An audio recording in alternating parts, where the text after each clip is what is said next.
اور ایک بہت بڑی طاقت تھے۔ تو ان رومنز نے یہودیوں کو رومن سلطنت کے اندر ہی ایک قسم کی مذہبی آزادی اور ایک مذہبی اٹانومی دے رکھی تھی۔ مطلب یہ تھا کہ حکومت تو رومنز کی ہوگی، لیکن رومنز نے اسی سلطنت کے اندر یہودیوں کو ایک مذہبی اٹانومی دے رکھی تھی۔ تو اس سلسلے میں یہودیوں نے اپنا ایک ادارہ بنا رکھا تھا جس کا نام ہیڈرن تھا، جہاں پہ یہودیوں کے تمام بڑے بڑے عالم دین، فقہا وغیرہ شامل ہوتے تھے۔ تو ان یہودیوں اور رومنز کے درمیان ایک معاہدہ تھا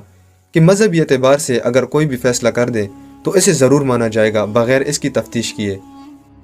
مطلب سزا تو رومن حکومت ہی دے گی، مگر اس کے پیچھے جو حکم ہوگا مذہبی اعتبار سے تو وہ یہی یہودیوں کی طرف یعنی ہیڈرن ادارے سے ہوگا۔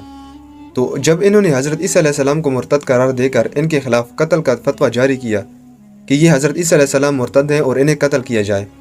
تو یہ فتویٰ جب رومن حکومت یعنی جو رومن کا بادشاہ تھا اس کے پاس پہنچا